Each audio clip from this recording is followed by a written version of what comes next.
Hello everyone, thanks for having us here from Intelligent Implants. My name is Erik Holgersson and I'm the development director for Intelligent Implants, and I will present you SmartFuse today. SmartFuse is basically a technology where we can build bone within the body using the body's own cues, and we can also monitor said bone growth, which is revolutionizing the orthopedic practices. I'm a little bit thrown into this. Our CEO is in the US, so you have to do with me. So I'm a tech guy, so hopefully I make the presentation justice. Let's see. So back pain. How many of you have had back pain? Most of you, I reckon, yeah. Have any had spinal fusion surgery, so steloperation even? No.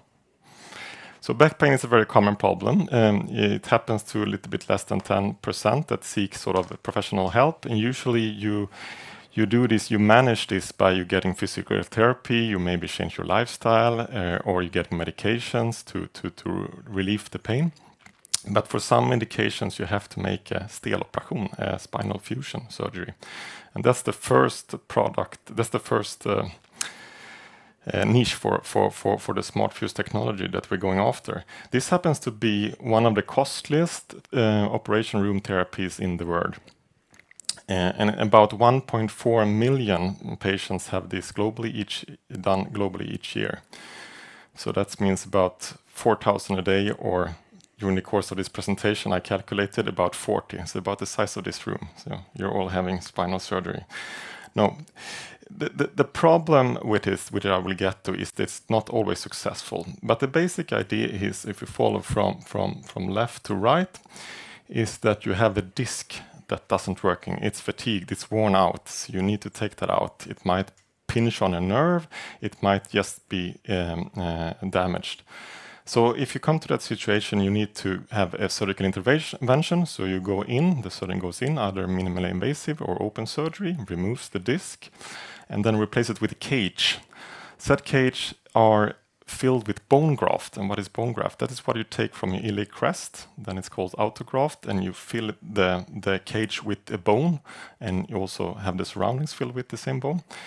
And then you actually also add stabilizing screws and rods to be able to fixate this solution. And what you hope for is to the right-hand corner that actually two of your vertebrae becomes one. And then the goal is done. Simple enough. So what happens today is that you sort of cross your fingers that you go from picture number 3 to picture number 4, that it actually fuse. So how is it in real life? Well, over the course of 2 years, you will see that in the literature, depending on the patient groups, and something from 10 to 50% are not fused. And this causes a lot of issues. So your screws and rods that I showed before might loosen. It's a very common cause for reoperation. And if you had reoperations, you're less prone to have a successful reoperation. So that is not good, and that is what we're trying to mitigate with the SmartFuse technology. So we have a SmartFuse T-leaf cage. So this is how it looks like. It's a therapeutic device, meaning that it has electrodes on it that creates an electrical signal that stimulates the bone growth. So it creates an osteoinductive atmosphere. The bone wants to grow there. So the ProMimic will later present. So they will talk about osseointegration, which is something a little bit different. So that is the foreign body, the implant in this case, actually adheres to the bone. While we are more sort of on a macro level, we try to grow bone in the surroundings of the implant to actually get this fusion I showed you on last slide. Okay. It's very well patented. So we have 34 patents in 10 patent families.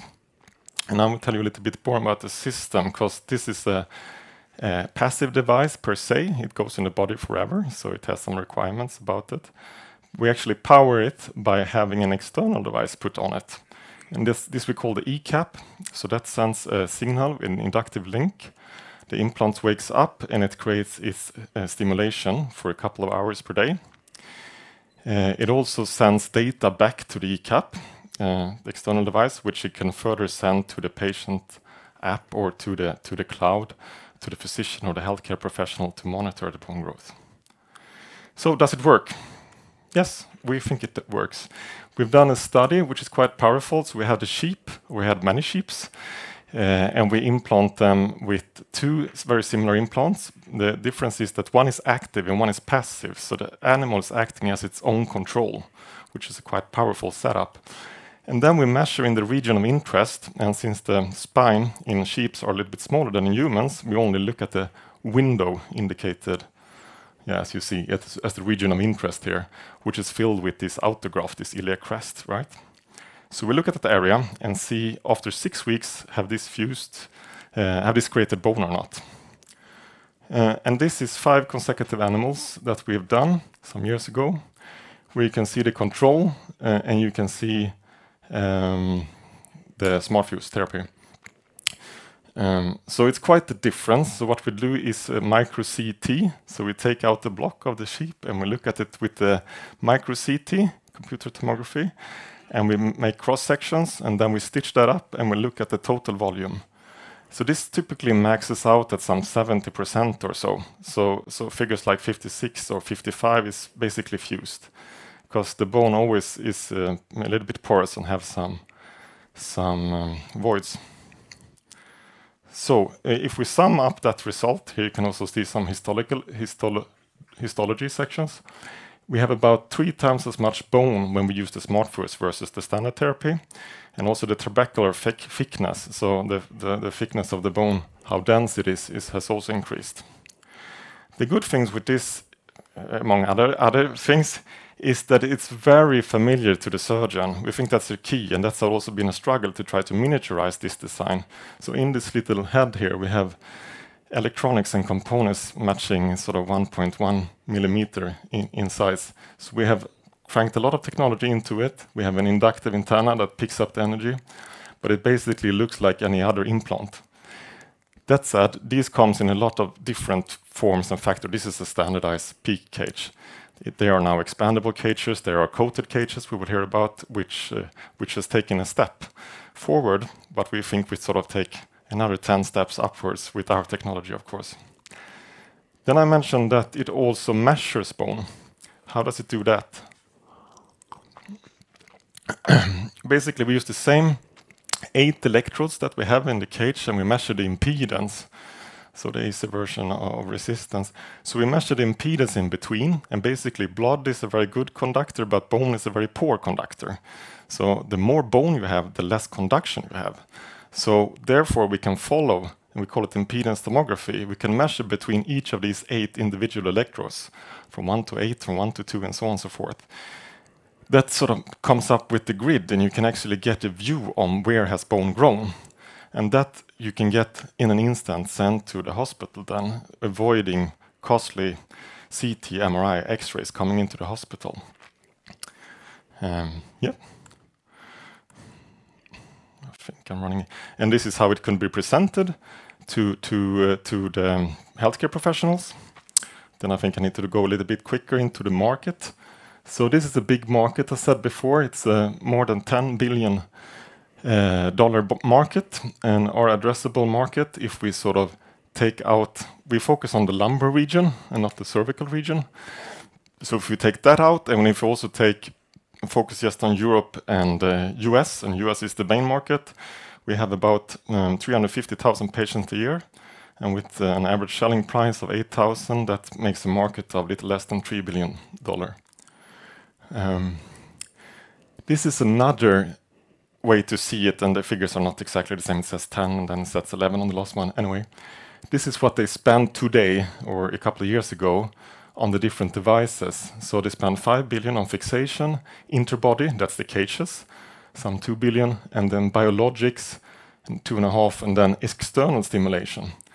So if you look at these top 2 ones, those are directly pushed by that you don't have good fusion. So if you don't have good fusion, they try to heal it with an external device that gives stimulation. Ours is built into the device. The biologics, it's also creating this osteoinductive environment that is also happening in our device. So this is also, I think the picture is good in a sense that it tells us, do we have a problem? Yeah, well, sort of the market tells us that we have, otherwise you wouldn't have biologics or external electrical stimulation devices. And of course we can sort of work on that. We have a market strategy. We go to the US first and then to the rest of the world. We're now in product development. We're aiming to a clinical trial starting in human trial in 2027. And we hope and think that this is just the beginning from other markets. And right here, right now, we have a Series A2 funding, you can say, which we are very pleased with. It's going very positive. We're closing the funding at the end of this month, and that will take us to prepare for the next phase, which is sort of formal verification, validation, and the clinical trial in some 10 patients. Then, of course, we have a team. We have attracted a lot of good clinical advisors globally, and then we have the team sitting right here. We're sitting on the 6th floor here, up here, working on this device. And this guy, the happiest guy in the middle, that's our CEO, Martin. So you're welcome to ask more questions when it comes to investment to him, or just catch me. Or also we have Andreas, hands up, also representing Intelligent Implants here today. Yeah. Sorry. Okay, thank you very much. Thank you very much, Erik. Do we have any questions? Please raise your hand. Yeah.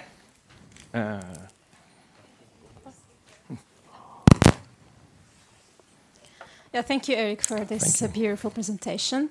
But as a scientist, I just want to know, I actually was not able to follow through. So your device is actually meant to make a bone instead of a cartilage that was damaged. Yeah, so it's we don't change the therapy. So the surgeon decides that you want to make a fusion. Yeah. So the goal is that you have one vertebra fused with another vertebra. And if you've done that, you've succeeded with your task. Yeah. So the final, I would say, outcome would be like a double bone. Yeah. Which is like between the first vertebrae and the second one. Yeah. And there would be no cartilage. No. And it would be always fused, like with those, I would say, screws and stuff? Or would it be intended to take it out one day? No, if you don't have any problems with the screws and rods, they keep it intact. Okay. So, yeah. Okay. And perhaps I wasn't clear, but that's the standard practice today. It is done by 1.4 million each year. So that's the standard practice. So. Okay. Yeah, I'm also like curious. So, how is the I would say the changes of the lifestyle of people who has done already this method? I mean that's not your method, but people who already like undergone the fusion of the two vertebrae. Yeah. So, do they have like fully flexible back, or do they still kind of challenge in some movements or sitting or just doing their normal activities? Yeah, so the movement in the lumbar is not so much. You have a couple of degrees between each joint. But of course, the cervical and the occiput joint is much more degrees of movement. So. Okay. Yeah. So, but the therapy is, and we're not changing, again, we're not promoting fusion therapy as such. We're doing fusion therapy much safer and better. Okay. So, yeah. Okay. Would it be something that in the future would you be interested into maybe forming cartilage instead of bone using your smart implant? That's not, that's not the plan. Okay. But there are other devices which tried for many years to try to make an artificial disc and stuff like that, and either mechanically or actually biologically. But one of those things that's been a little bit away from actually coming to real life for many years. But you never know. Yeah. Yeah. Thank you so much. Yeah. Any more questions? Okay. You're obviously not listed. What kind of owners do you have? We have a mixed owners. So we have our co-founders owning some 30-40% of the company, and then we have family offices. So that's how the structure looks like. Some angel investors early on. Yeah. Yeah. And it's the same. It's those people who are investing now, then, right? Yeah, it's a similar category of investor, you can say. A lot of we've been fortunate to have a lot of local investors here, but also some international ones. Yeah. Okay. Thank you very much. Yeah, we have to move on. Yep. Thank you.